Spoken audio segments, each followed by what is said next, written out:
This week on PTP, we discuss the best rookie quarterback seasons of all time, get an update on the trade proposal heard around the world, along with a multitude of other topics. Stay with us and let's talk some sports and sports cards.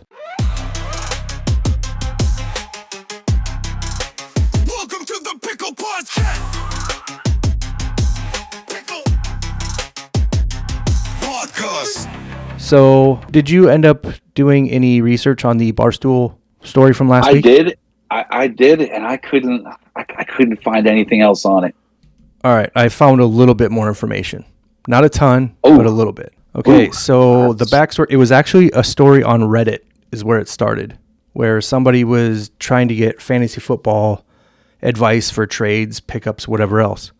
So the person was 3-5 in the league, and that's the person that offered the trade to the other team, and that guy was 7-1. So like he had no reason to trade McCaffrey.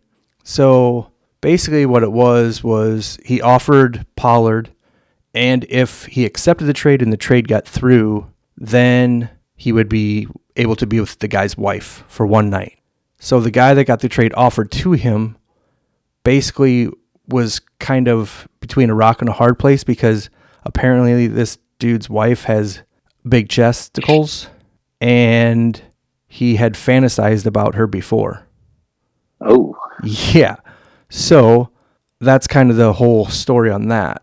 So then I reached out to Big Cat from Barstool on X, and to no surprise, I got no response whatsoever.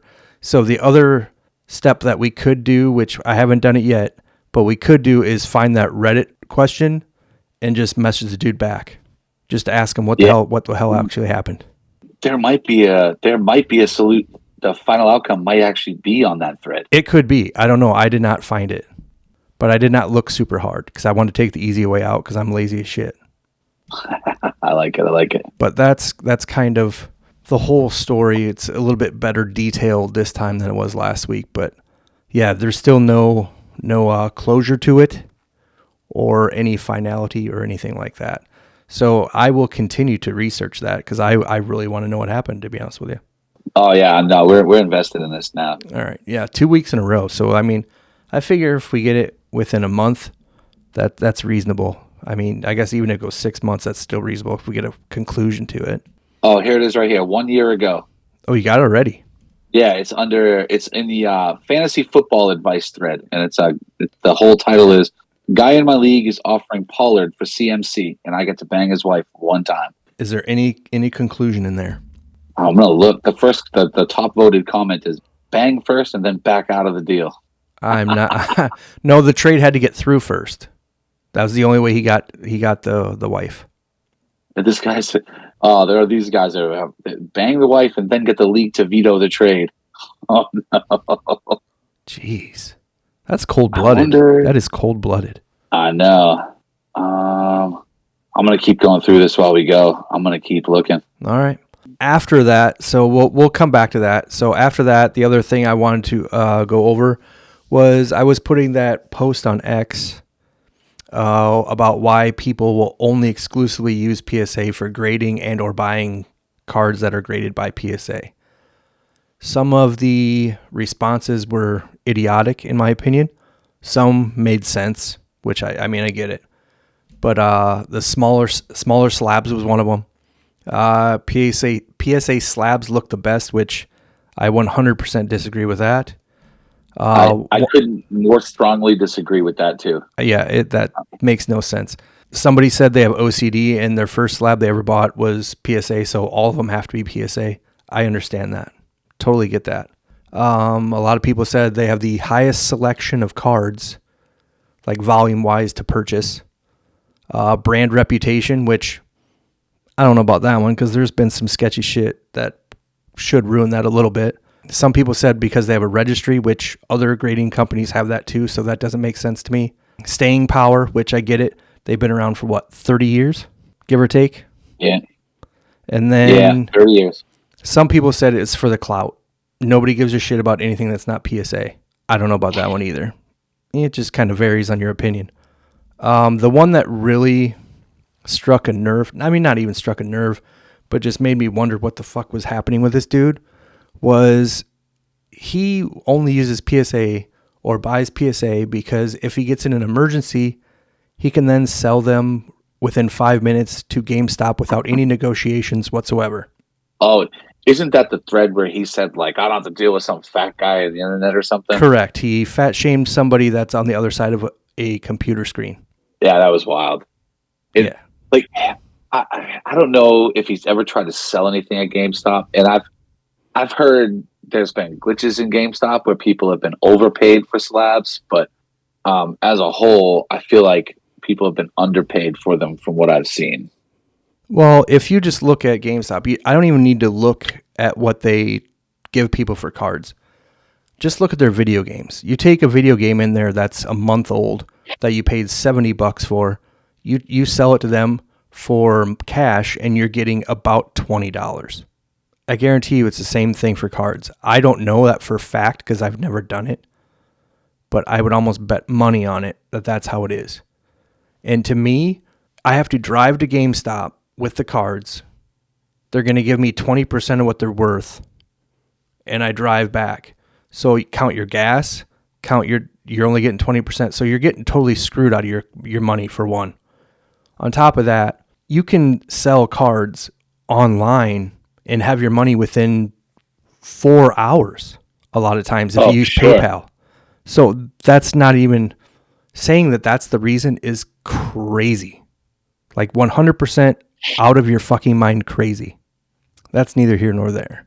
So that's kind of the rundown of the reasons. I mean, of all of those outside of OCD, brand reputation, I kind of understand that too. Consistency, they're not consistent. In all reality, I don't think any of them are all that consistent with their grading. CGC, I would say CGC is probably the most consistent, but outside of that, I mean, the human element will always make it not consistent, in my opinion. I can't speak for the CGC part because you never hear people resubbing at CGC. No, very seldomly. You know, like so either one, that means people feel like they were fairly graded, or two, that CGC just doesn't have the volume, or three, that PSA is in fact that inconsistent. I mean, I've seen 7s go back in and come out as 10s. So, right, it's definitely tough. The only other thing I can think of is CGC doesn't have a lot of resubmissions because people aren't using them for resale. They're not using them to take a 7, crack it, to hope to get to 10 because they're not going to make any more money. I mean, you'll make more money, but not if you crack it and send it to PSA and it gets a 10. You know what I mean? Yeah. That's the only thing I can think of was why they wouldn't. But in all reality, volume-wise, somebody wanted to argue with me that SGC was the number 2 volume for cards. And I'm like, no, CGC is the number 2 for volume for cards right now. And I showed him a picture, and he said that's only because of like the trading card game cards, stuff like that. And I don't know. I didn't dive that deep into it, but I find that very hard to believe that just because of non-sports cards that CGC would be that far ahead of SGC. Yeah. I don't know if they even break it down for sports versus non-sports, but it doesn't matter. We're talking volume as a whole, right? Right, but this guy was trying to basically stick to sports cards rather than just all of them. I'll tell you. So I just looked up game. You can buy cards from GameStop, the graded cards from GameStop too, and they seem. I'll be honest, they seem pretty fairly priced to buy them. To buy them. Yeah, to buy. I wonder if they have a. Well, I know for video games they have a chart that tells you how much their video games are, like to sell. Like if you sell them to them, how much they'll give you. I don't know if they have that for cards since it kind of fluctuates so much, but they might. I don't know if you can actually look ahead of time. Yeah, I'm not sure. I'm on the website now, but I don't see. Use a pricing model. Okay, so they say that they use Card Ladder. Okay. But it doesn't say what percentage they go by with the most recent comps. You know what I might do? I might drive to GameStop and ask them. Just straight up ask them. I think it's card specific. Like the guys at the store just put the card in, and then by the cert number on it, the computer, like a video game, right? And the computer will tell them what their store is buying it at. Oh, so they don't buy it each at a percentage, just based off the card.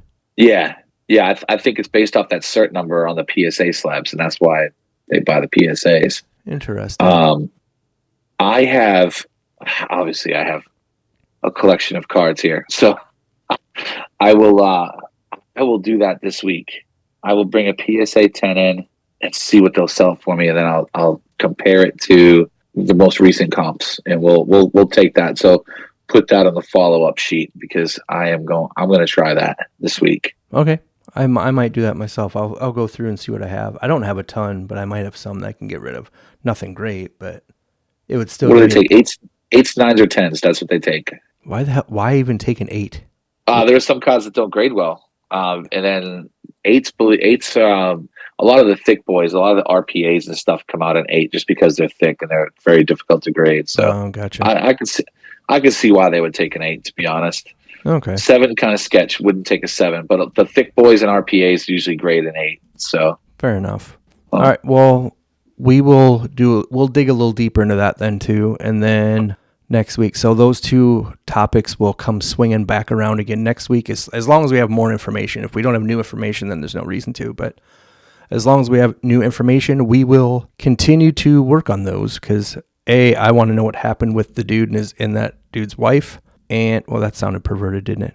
Anyway, so then I want to see what percentage they actually give. Because, I mean, if they give you like 80%, I can totally understand why people would do that then. Oh, for sure, yeah.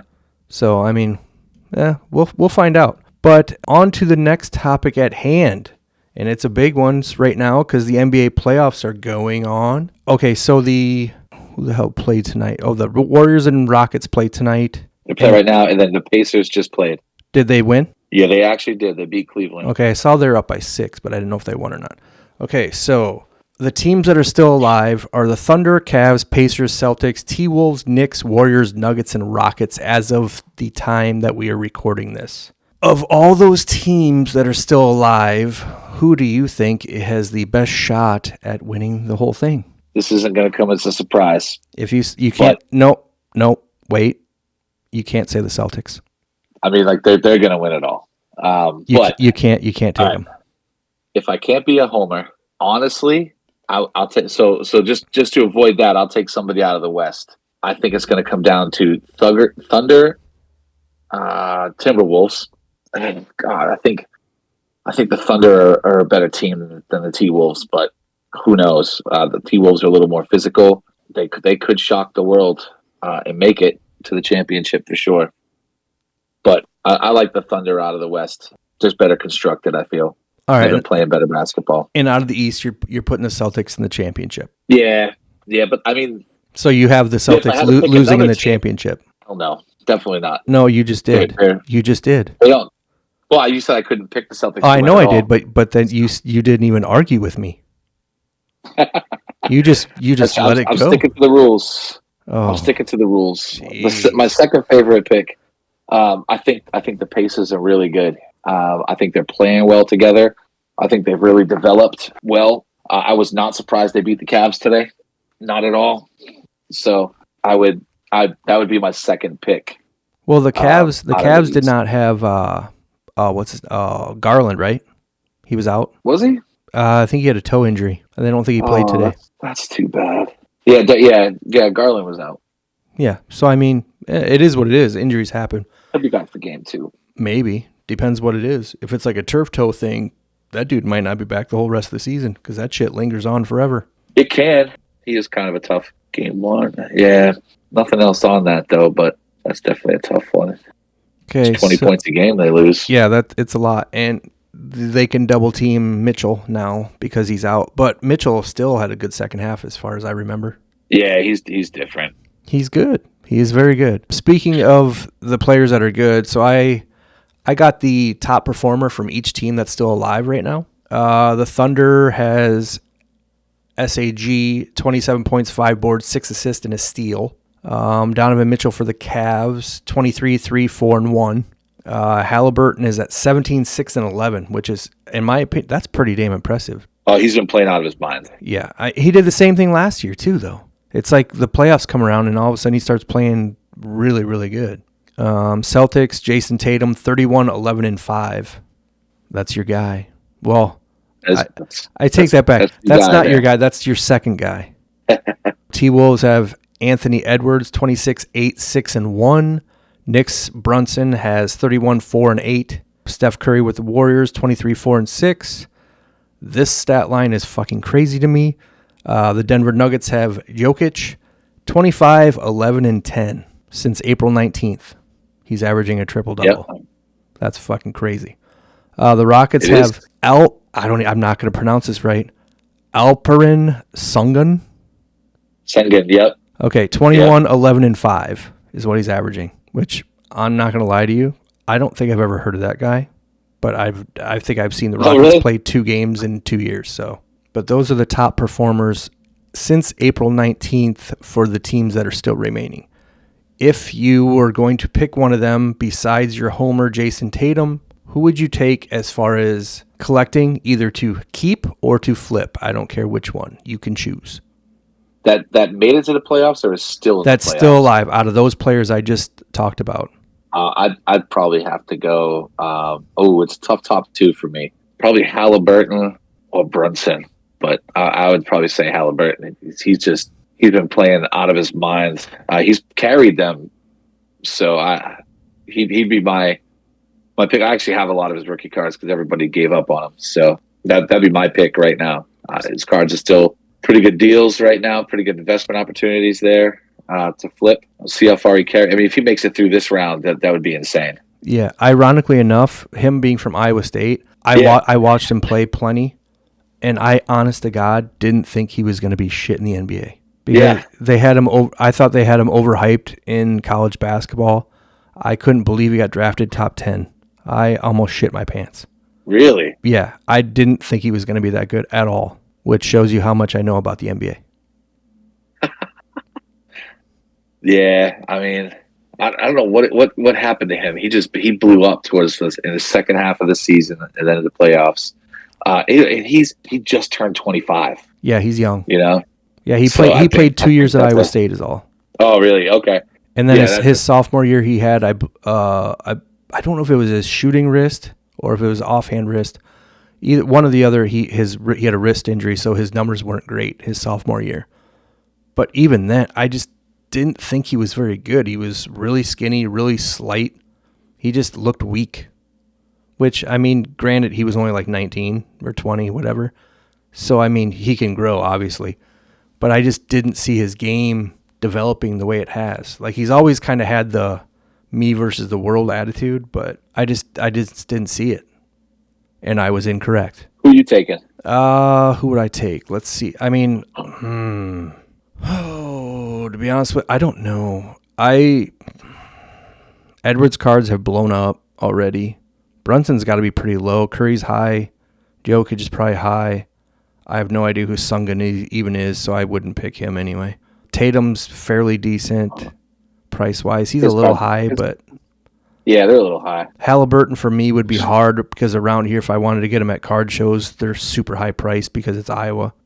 Mitchell, I would probably say either Mitchell or Brunson, even though Anthony Edwards would probably be my favorite one out of them all. Yeah, I feel like he's been playing a long time, but he's only 23. Who's that? Ant Edwards. He's only 23? Yeah. No shit. He's been in the league for what, 5 years? Yeah, he was drafted in 2020. So did he come out as a freshman? He was a one and done at Georgia. I didn't think he was a one and done. Yeah, I mean, it makes sense. But the thing with him also is they said the thing with him is they didn't think he would last in the NBA because he just didn't love it. But now he claims he loves it. So, I mean, that's a world difference. He played one season at Georgia, 19.1 points a game. Yeah. So fucking Georgia. They always get, for whatever reason, they always get like one really good player in basketball, and that's it. Football, different story. Ant's gotten better. He's gotten better every year. Hey, I remember, it might have been about a year ago, somebody was saying he wasn't even a top 20 player in the league. That might have been me. Who was that? Yeah, I think it might have been. I think it was. It was me. I don't know. I need to see him do something. I need to see him to carry the team a little bit further. Cool. He kind of gave 40-year-old LeBron James hell, but I mean, come on. Let's see what we can do now. wait. Now suddenly LeBron being 40 years old is a thing when it's against him? Oh, for sure. So, but when he's scoring 40 points as a 40-year-old, it's like some miracle thing. That is 40 years old, man. For Christ's sake. That is. You can't have it both ways. I think I just did. You cannot. You cannot do that. You're starting to sound like a bunch of other people that hate. A 40-year-old keeping up with these kids is kind of crazy. He couldn't keep up, though. That's the thing. High level he is. He's tried. I blame Luka. Oh, speaking of LeBron, this is off topic, but did you see the meme where his hair in the back, where it's got like the bald spot, and somebody imposed the Jordan face on there, where he's like crying? That was great.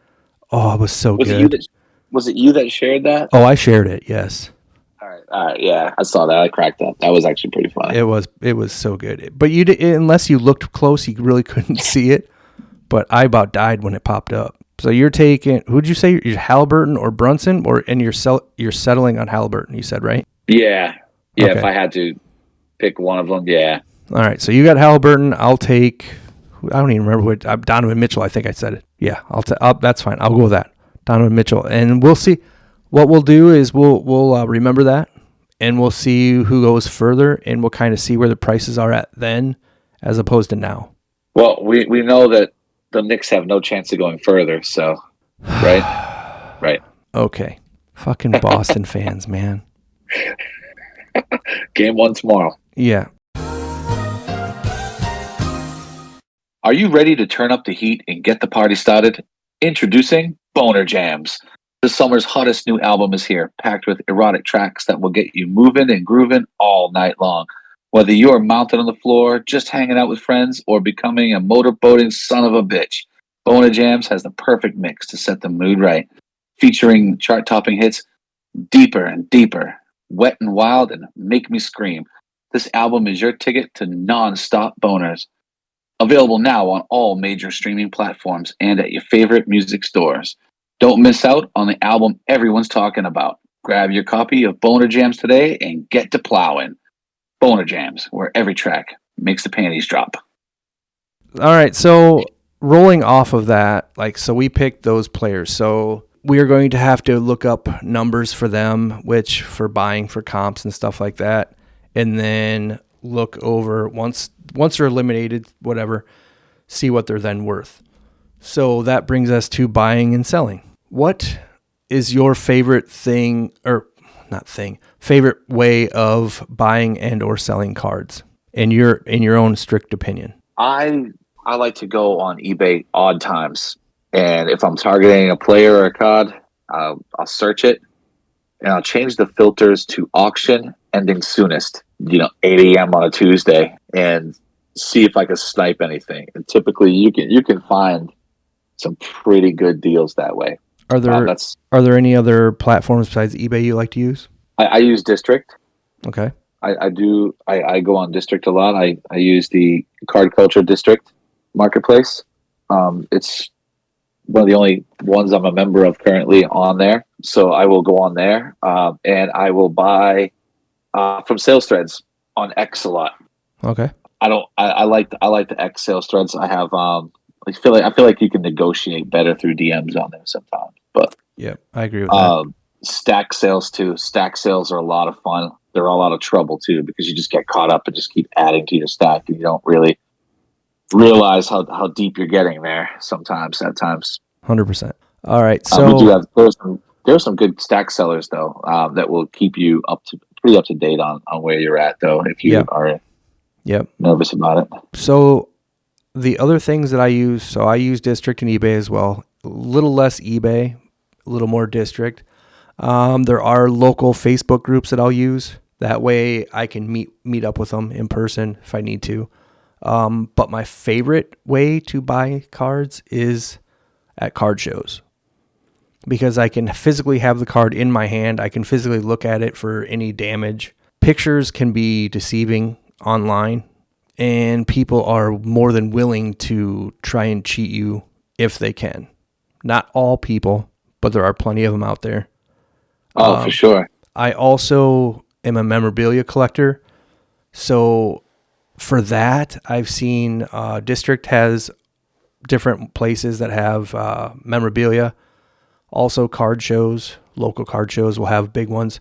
The National has an ungodly amount of memorabilia. And then the one that a lot of people know about, but I don't know how many people actually use that I know, is Pristine Auction House. And they actually have cards on there too, but I don't do that on there. The only knock on that, however, is so you pay. They're all auctions, so you win your auction, but then you get charged like a 17% markup because you use the auction house, and then you get taxes put on that as well. So if you buy something for like $60, you got to expect it to be almost $90. So you have to keep that in mind when you're bidding on the auctions. Oh, for sure. I went to a card show today. Yeah, actually, and I live in the Pittsburgh area, so I went to the one. It's in Washington, PA. Pretty big show. what tables was it? I think it was like 100. Oh, it's pretty good. Or so. It was pretty busy too. Today was the last day of it, so it closed at 3. So I went at like 1 because a lot of times, like those weird eBay auctions, right? Mm-hmm. The last day of the show, people don't want to haul their stuff back with them. 100%. Right? So they're looking to dump it. So that's always like the best time. And it was strange because the sports stuff was pretty high priced. Obviously, NFL is always like Prisms. It's always really, really high. Yeah. But people would listen to offers on that. But Pokemon, man, everything, every sealed box was at least 10% over comps there. Yep. And then I made offers at several tables on some of the stuff, and there was absolutely no wiggle room whatsoever. I mean, if it was 150, I offered 145, 140. They weren't taking it because they must have just easily been getting 150. Yep. I was shocked, honestly, at that. But what was interesting was that they were all willing to dump the singles, Pokemon singles. So the singles, I got a lot of them at what I thought was very, very more than fair prices, and it was really cool to look through some of those and get those. But the sealed stuff, man, I was not expecting that. Isn't that kind of funny that they're willing to sell the singles, but the sealed stuff they're not willing to take a price dump at all? That's kind of mind-boggling to me. Yeah, it was interesting. I was surprised. But you look at the prices of the sealed stuff, and then you look at the prices of the singles of the same product, and they're not even in the same universe. No. So like, what are we doing here? What are we doing with these box prices? Yeah, and it's like that for everything. Across the board, sports, Pokemon, all that.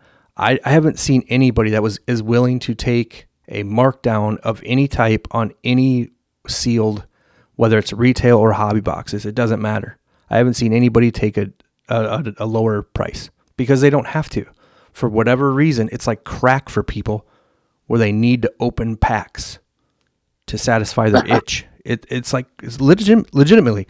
I have coworkers that tell me they would rather open 80s junk wax just to open it than they would buying single cards that they really want. That's crazy. Yeah, you're like, oh, I just want to get a Jaden Daniels rookie. That's all. And then you end up buying 4 boxes when you could have just got the card for $20. Yeah. You know, like it's. I mean, even if you wanted like his best rookie, what is it, $400? Right around that? Maybe not his best, but like a really good one is $400.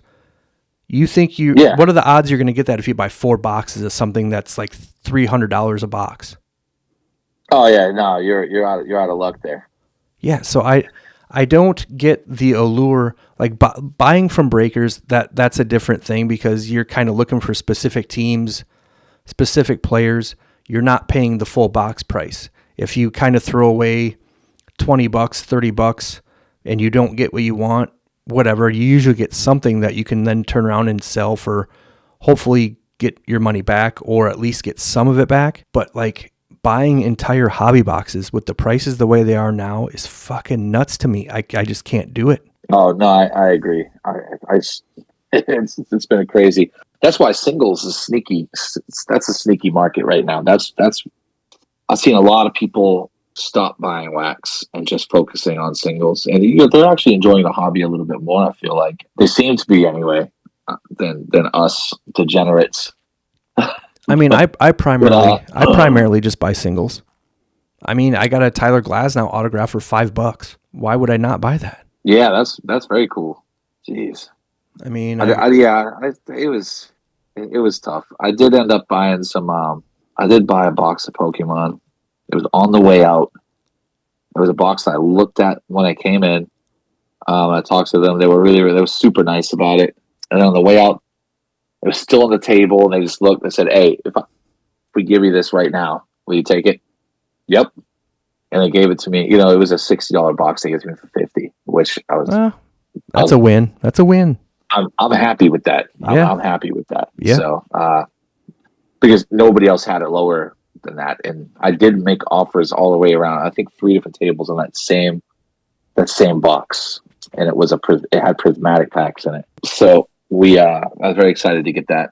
But then I actually opened it, and I made money, which doesn't ever happen. So I was pretty lucky with that. Yeah, that doesn't happen very often. So you're going to National, right? Yep. Okay. Yep, I'll be at National with the No Flow Boys. Have you been there before? Never. Okay, nice. Are you going the whole time? Are you what time are you leaving on Sunday? No, I think I'm just going to go. I'm pretty sure I'm just going to go.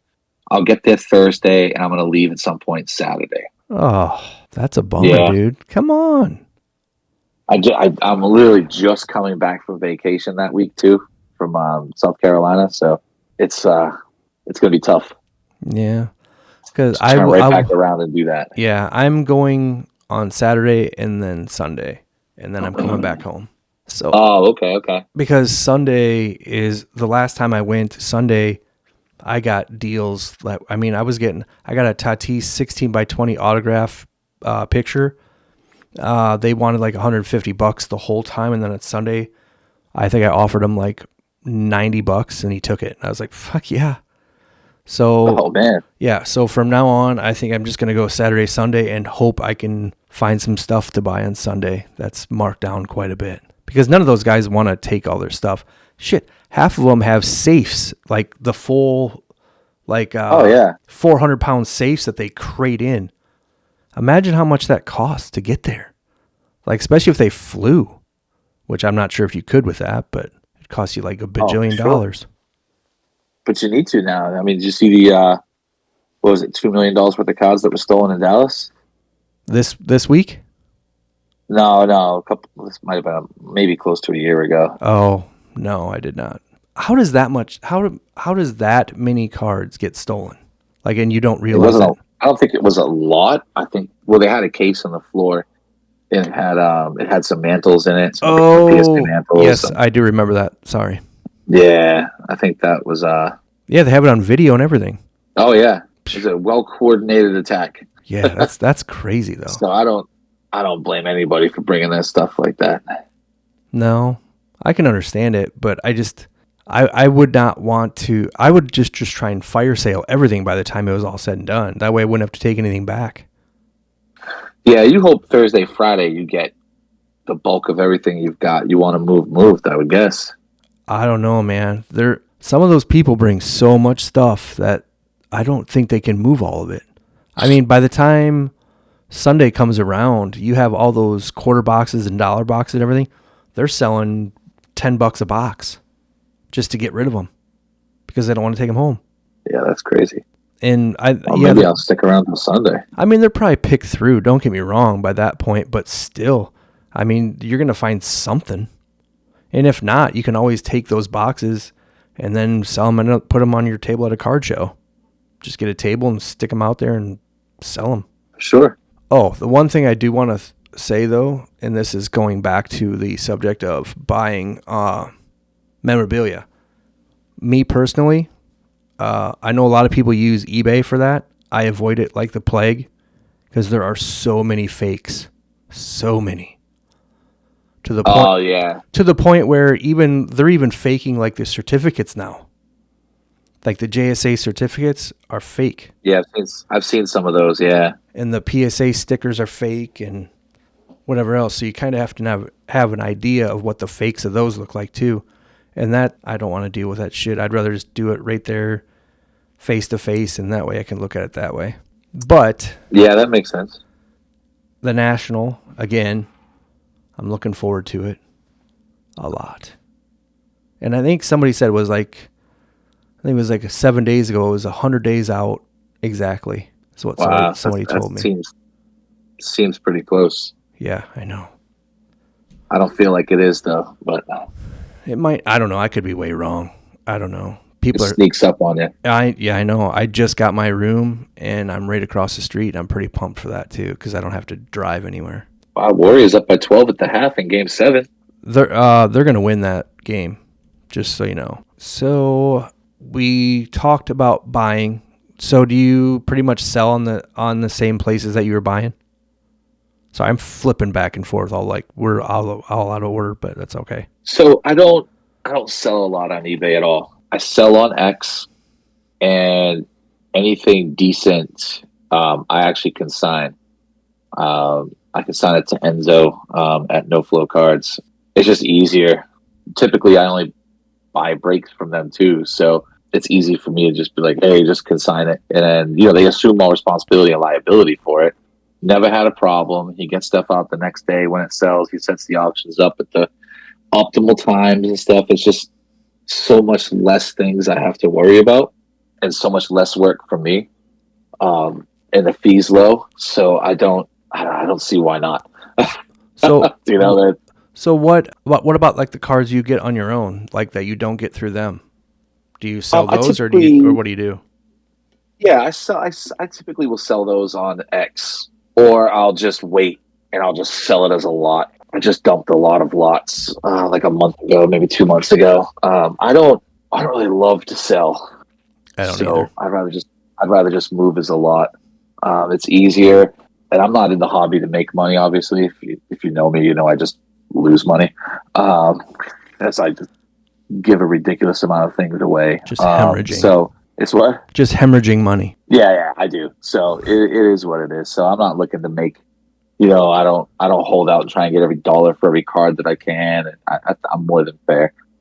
So typically X, I'll hop on some sales threads once in a while. I sold a bunch. I mean, I sold hundreds of cards about 2 months ago, and since then I've been slowly accumulating more, but I haven't sold anything. I haven't even put any effort into selling, to be honest. Yeah, I don't sell too much myself. I did for a little while, but it's just too much of a bitch. I don't like having to package it. I don't like having to go to the post office if I don't want to. I just don't like doing any of that stuff.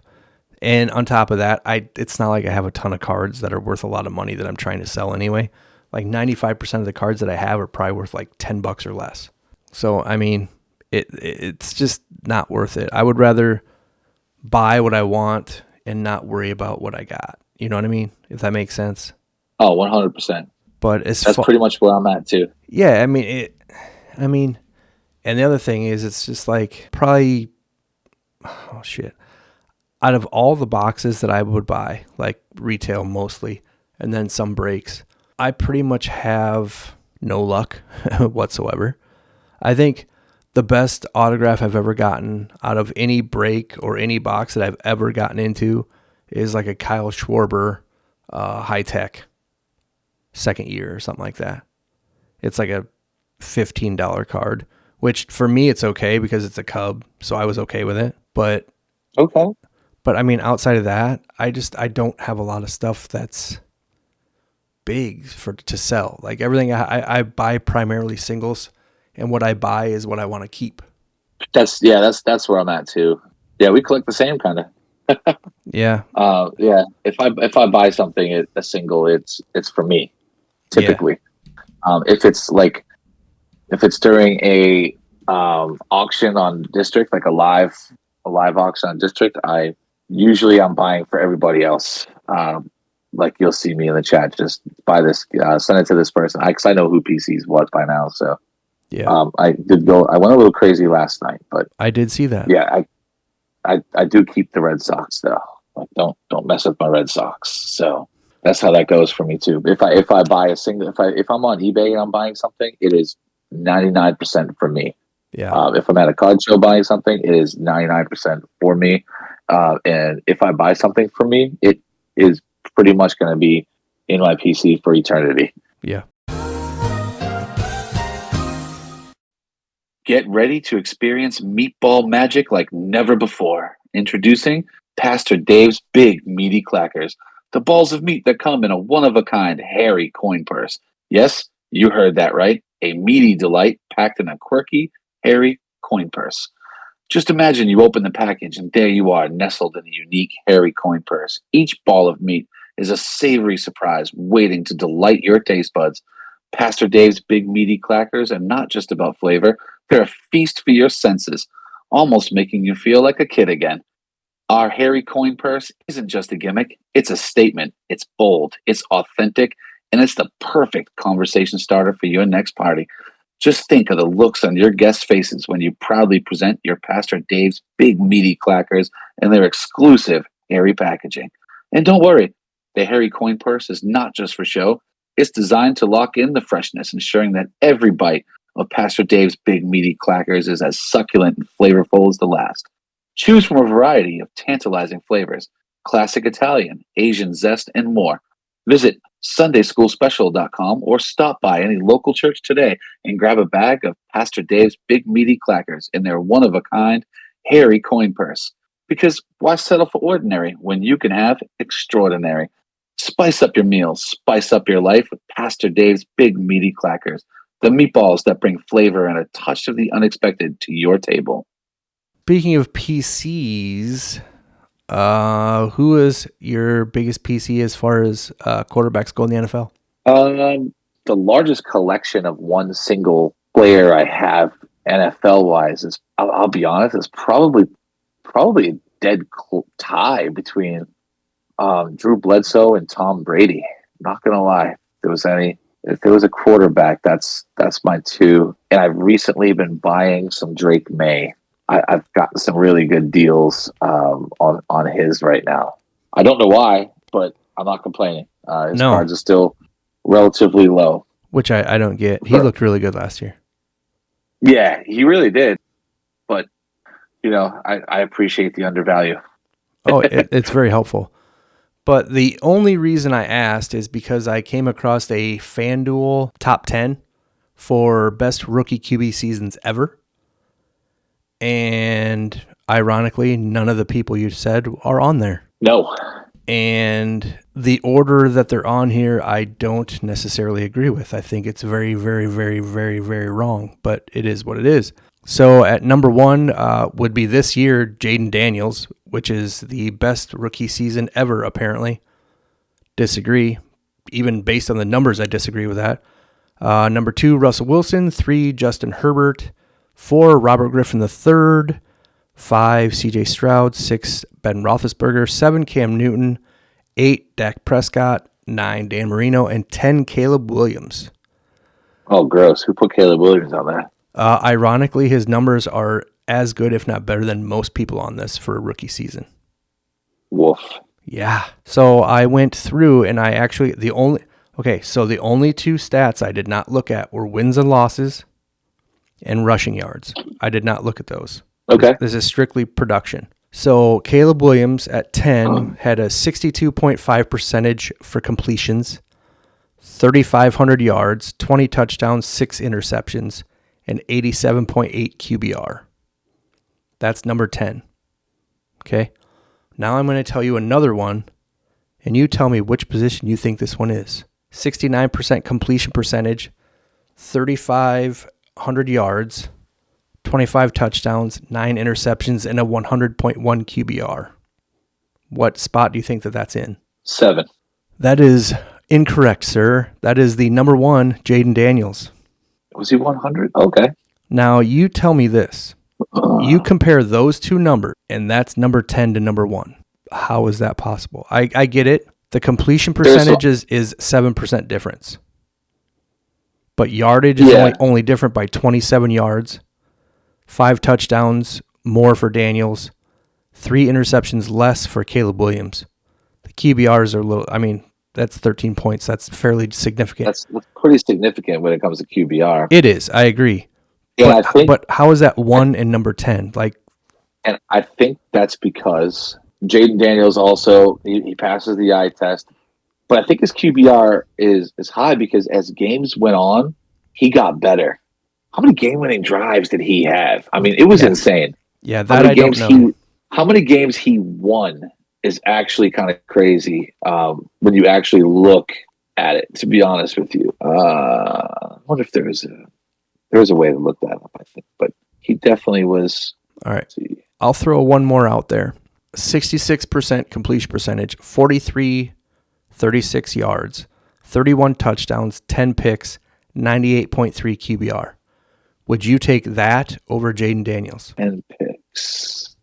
It's 800 more yards, six more touchdowns, only one more INT. I know who you're talking about, though. I know who that is. Who's that? And they had a terrible defense. I think that's Herbert. It is. Yeah. I know he threw for over 430. He had a good. But those numbers, in my opinion, are way better than Jaden Daniels. Yeah, he couldn't win a game though. I think maybe not a fault of his. I don't know exactly, but I think that they lost. I think Herbert lost a ridiculous number of games by one possession. Yeah, I don't know. I didn't look at wins and losses. I strictly went by production. I've seen him ranked number 2 overall. When I was looking into this earlier this week, I saw him ranked number 2 overall in several lists for best rookie. Yeah, on FanDuel, number 2 is Russell Wilson, 64%, 3,100 yards, 26 touchdowns, 10 INTs, 100.0 QBR. And what really blows my mind is they have Ben Roethlisberger at 6. He had 66% completion percentage, 2,600 yards, 17 touchdowns, 11 interceptions. Yeah, he wasn't that great on it. He had that defense, man. He wasn't great. All he had to do was turn around and hand the ball off. Yeah. I mean, I'm not kind of like Tom Brady early on, right? Yeah, nothing flashy, but they won. Where is he on your list? Because there was another one that I was absolutely shocked made it on here. Who's that? I don't see it on your list. Okay, so this list might be better than the ones I've looked at because I saw Andrew Luck on several lists too. Oh no, he's not on this one. I think Cam Newton should be higher than 7 on your list. I don't know, man. He had 4,051 yards, right?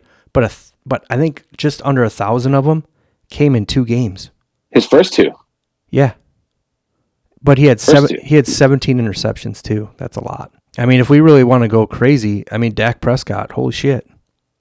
Are we not counting postseason in this? Is this are we just talking regular season? I think this is probably regular season. Because I mean, Dak Prescott, 67.8% completion percentage, 36.67 for yards, 23 touchdowns, 4 interceptions with 104.9 QBR. To me, that's the best one out of them all. It's not even close. But I don't know what his win percentage was. Yeah, he also lost to the Packers in the playoffs. I don't care. Strictly production. Those are the best numbers for regular season of any of them on there. That or Herbert, in my opinion. Yeah. Why is Russell Wilson number 2 on this list? I think that's my biggest issue. Is how did he get to number 2 on your list here? I don't know. That's just what FanDuel had. I mean, his numbers aren't terrible, but they're not great. They're not great. I would put Herbert 2. Actually, I would put Prescott 1, Herbert 2, Daniels 3, Stroud 4, Robert Griffith 5. And if he wasn't hurt, that would I think. And the elephant in the room is Dan Marino at number 9. Like 58.4%, 2,200 yards, 20 touchdowns, 6 picks, 96 QBR. But they only played 12 games? Did he play? I think he only did play. That wasn't many. No, I think it was 12 games. I think they won 17 total games to win the whole. Or no, it wasn't even that many. I don't remember. But I think they only have 11 regular season games. But to even the thing that puts him on there, I think, is the fact that he got to the Super Bowl. That's the only thing I can think of, because his throwing percentage or his completion percentage is lower. He's got the lowest yardage. His touchdowns to INT is about right on par with a lot of people. And then his QBR is pretty good. But other than that, Like he's just not. It's not flashy. You know what I mean? Like the rest of these guys are pretty flashy with their stuff. What about Bo Nix? Yeah, he had a good year. I don't know what his numbers were. I didn't look him up, but he had a good year. He had a pretty good year. 37.75 for yards, 29 touchdowns. He did throw 12. He did throw 12 picks though. Yeah. I mean, he is in Denver though, so you got to Right. cut him a break there. And his rating was his quarterback rating. Not his QBR was really low. He must have been really bad in the second half or something. 56. That's his QBR. QBR. Yeah, Ooh. I mean his quarterback rating was a 93.3, but his QBR was 56. Well, did he have to throw the ball a shitload because they were getting beat all the time? I'm pretty sure that. Yeah, look at these. A lot of these. He had 30 plus dropbacks attempts. A lot of games. But Yeah, that's a lot. 40 against the Chargers that game. 31, 33. Yeah, I mean, That poor When he was guy's bad, he arm's was gonna bad. fall off. yeah, it was still pretty good. I mean, he had a pretty good year. All things considered, for the challenges that he faced there, I would say it was pretty good.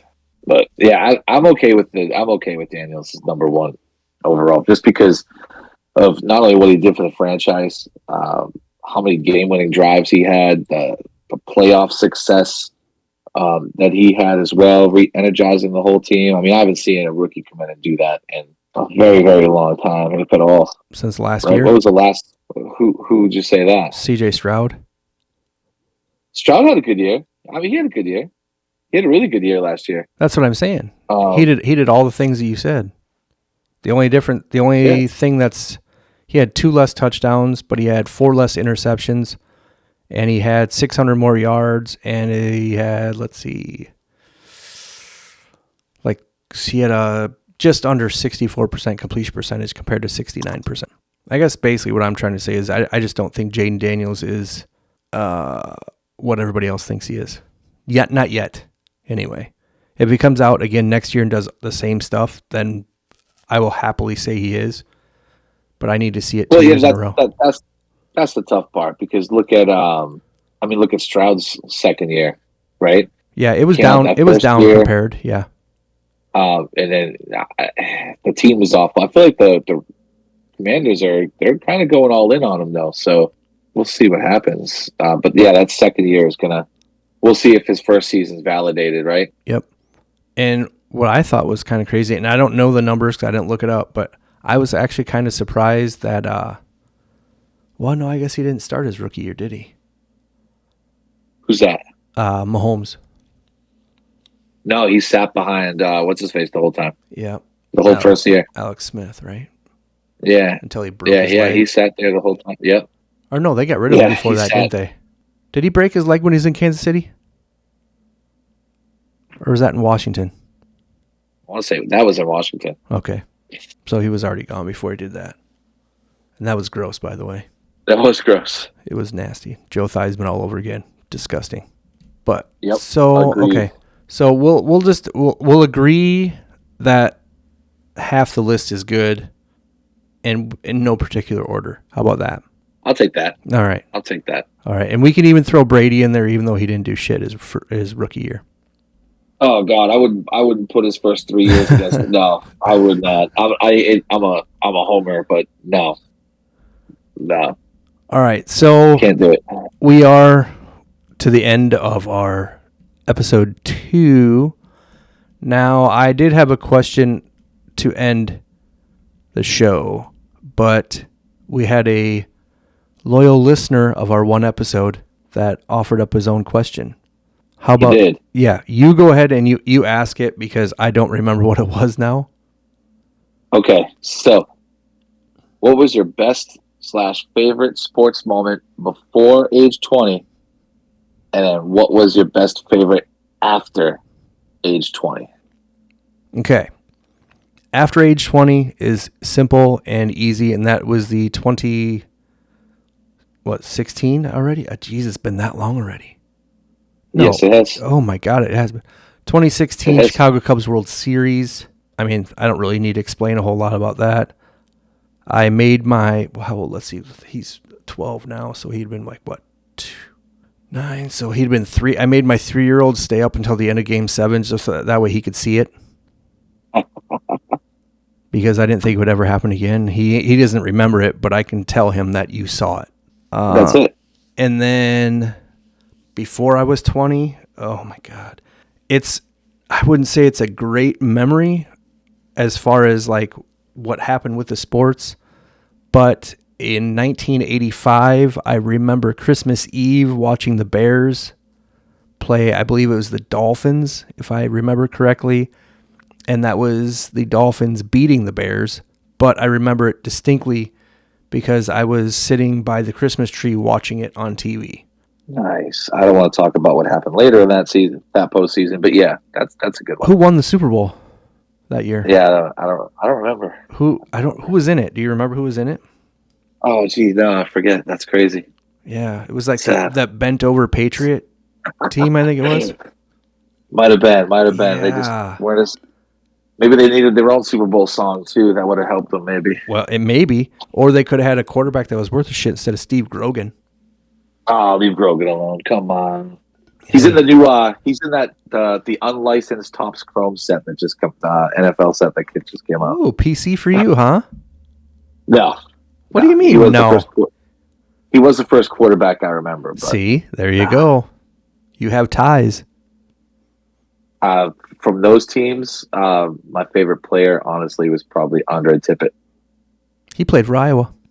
Did he really? I believe he did, yes. Almost positive. Yeah, he was unreal back then. Unreal. So, yeah, that's my favorite Patriot back then. If you go way back. Not even Marv Cook? Meh. Also played for Iowa? Just throwing that out there. Yeah, no offensive players, but yeah, they always had good defensive players. Well, Marv Cook was good.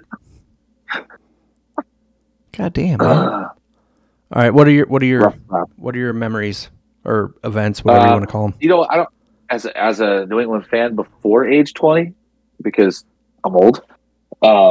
Wasn't much to celebrate. As a kid, I would say the Drew Bledsoe run up to the 1996-1997 Super Bowl was probably my favorite time. That's why I collect Drew Bledsoe, basically. Him and Robert Kraft turned that whole franchise around. He ran so Tom Brady could crawl. Yeah. I got that backwards, but I'm going to go with that. So that's probably they lost, and it was very, very hard on me. I still think I have a jambalaya patch because it was a New Orleans T-shirt somewhere. Yeah. But yeah, that was really hard on me. I still hate Desmond Howard to this day. Yeah, I can't stand him either. But yeah, that was probably my favorite pre-20 sports moments. Now, after 20, as a New England sports fan, I have been spoiled. So, but like your Cubs, man, it was a drought. So that first World Series was unreal. It was a crazy time to be alive in the city in 04. So that was probably the best moment. It was just, that night was insane. So I'll go with that one as my favorite. The other good one is probably the Malcolm Butler interception, because that game was such an emotional roller coaster, and I think I screamed so loud I woke all my neighbors up, and surprised the police didn't show up. But yeah, that's probably my that was against one. Seattle. Yeah. What a stupid fucking play call. Moronic. It was I thought that just to get the ball back, maybe with a play, the Patriots would have just let Lynch walk in, but no, they go with that stupid pass, and then the whole story leading up to that pass is pretty wild. How Belichick knew that was one of their plays, and how he coached Malcolm Butler, put your foot down and drive into that pattern, and it was just the whole lead up to it was pretty crazy.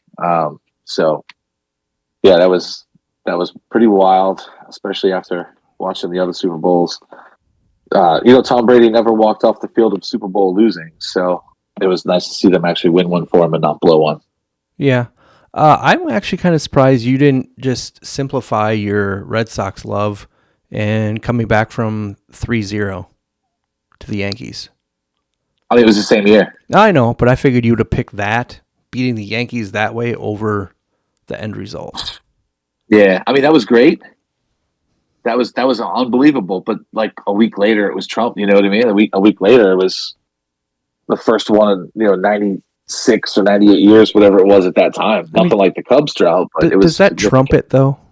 Like for me, it did. I just see Red Sox fans and Yankees fans hate each other so much, or at least the teams, that coming back from 3-0 and beating them would just be the ultimate thing that can happen. You know what I mean? You know what's funny is I've worn Red Sox stuff in the new Yankee Stadium. No issues. No one said anything. No nothing. But I've seen people wear a Yankees hat at Fenway, and it's all hell breaks loose for them. I think it's more hate one way than the other, maybe. Fair enough. I mean that's kind of like Cardinals Cubs. Like, yeah. I've seen plenty of people in Cardinals attire at Wrigley, and nobody really says a lot. But I know a lot of people that wore Cubs stuff to St. Louis in Busch Stadium, and people just heckle the shit out of them. So I think Cubs Cardinals, I think it goes both ways a little bit more, but I've seen it more one way than the other. And I don't know why. Because you would think the Cubs would hate the Cardinals more because the Cardinals have been more successful. But I don't know. You never know. Living in Pittsburgh, I go to a lot of Pirates games. I wish they won some, so there was a rivalry, but doesn't seem to be much of a rivalry for anything here. Oh, dude, what are they going to do about their fence? Their home run wall? Are they going to do anything with that? I don't know. I mean, one isolated incident. Yeah, but that looked really bad. Was he drunk?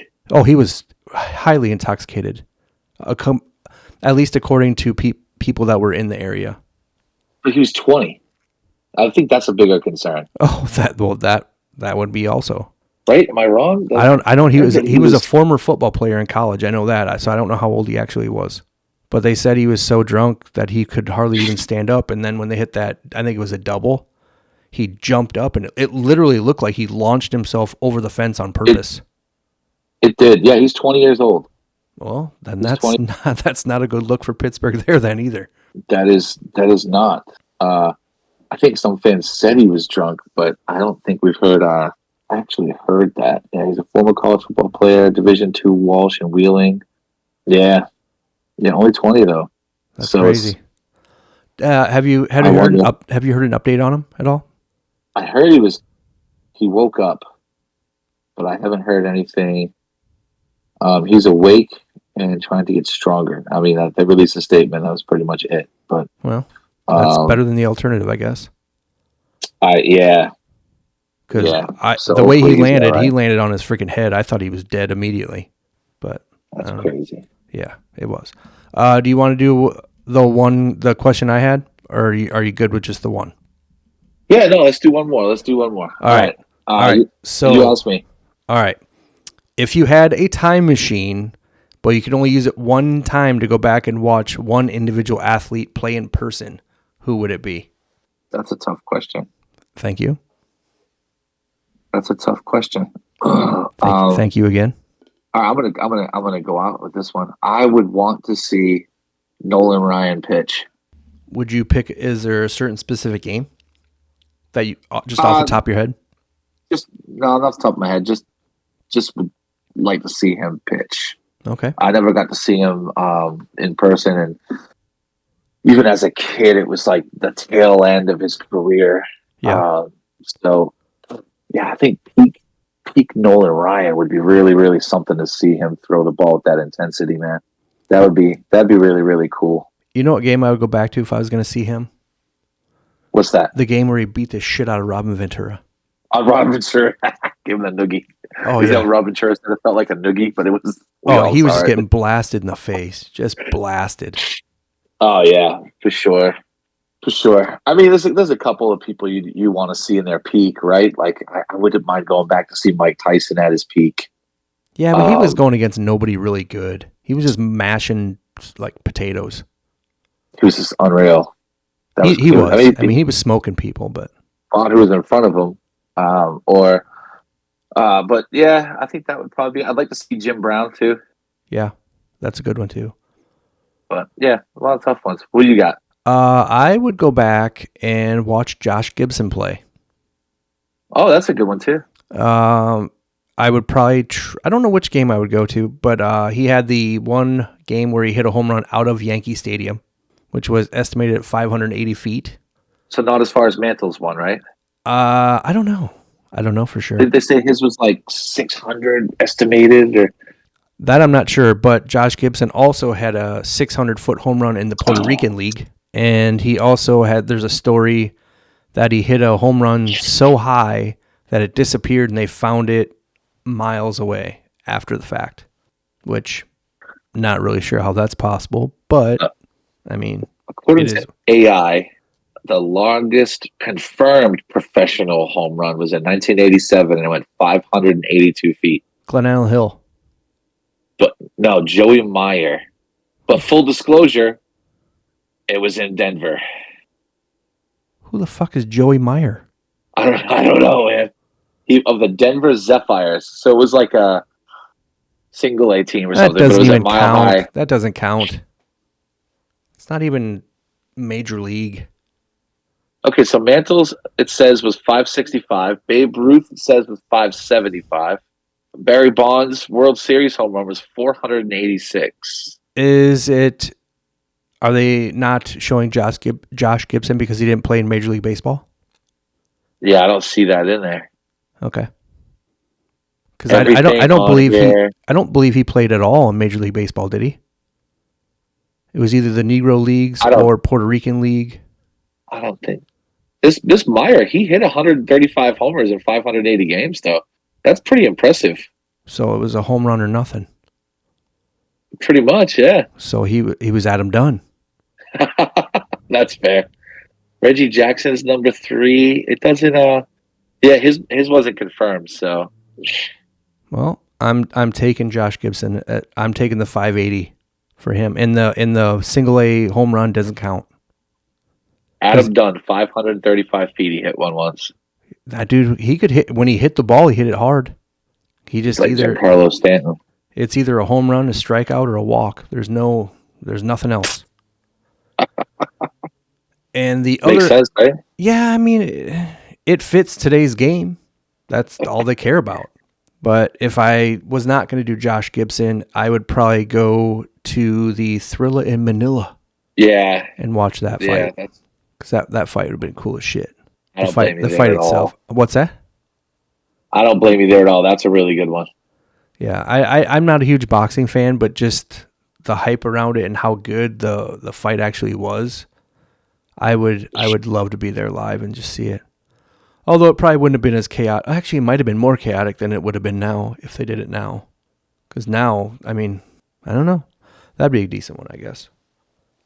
I went to a Pacquiao fight once in Vegas. He fought Patton. Oh, my wife would have loved that. Really? She's Filipino. Oh, okay. All right. Yeah, he's like a god over there. Or at least he used to be. Oh, yeah. I don't know if he isn't as much anymore, but he was. I'm sure he's still a big deal. Well, he ran for president and didn't win, so.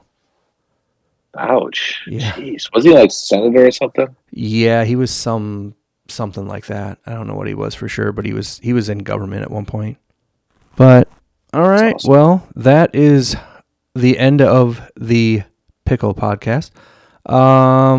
As always, you can catch us on X at Pickles in Sports, Facebook at Pickle the Podcast, Insta, TikTok, also Pickle the Podcast.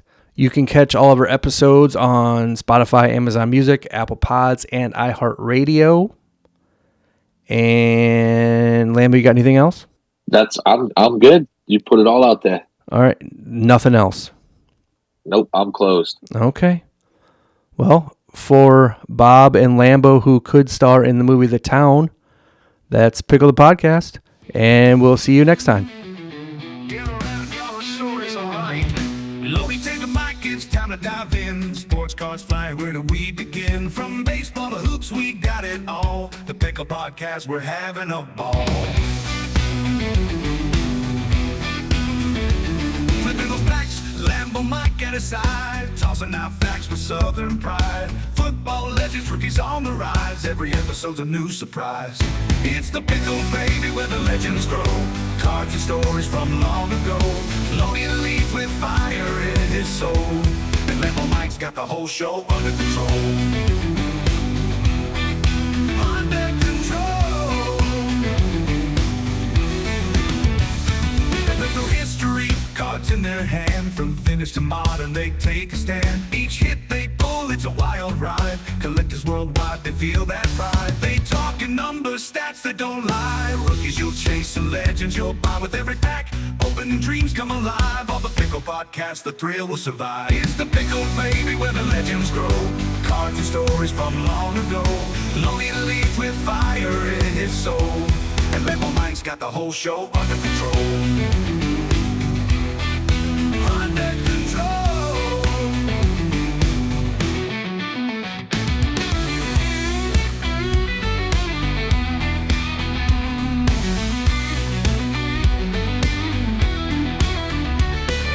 History, cards in their hand, from vintage to modern they take a stand. Each hit they pull, it's a wild ride. Collectors worldwide, they feel that pride. They talk in numbers, stats they don't lie. Rookies you'll chase and legends you'll buy with every pack. Open dreams come alive. On the Pickle Podcast, the thrill will survive. It's the Pickle Baby where the legends grow, cards and stories from long ago. Lonely leads with fire in his soul, and Limbo Mike's got the whole show under control. Under control.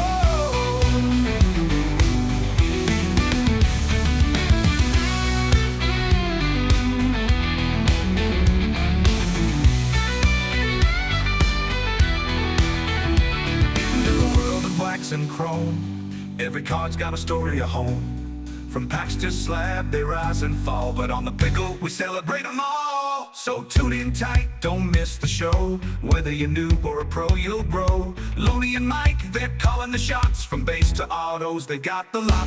So crack those packs, let's make some noise for the Pickle Podcast and all its joys. In the world of sports cards, this is the place. With Loney and Mike, it's always ace. It's the Pickle Baby where the legends grow, cards and stories from long ago. Loney leads with fire in his soul, and Limbo Mike's got the whole show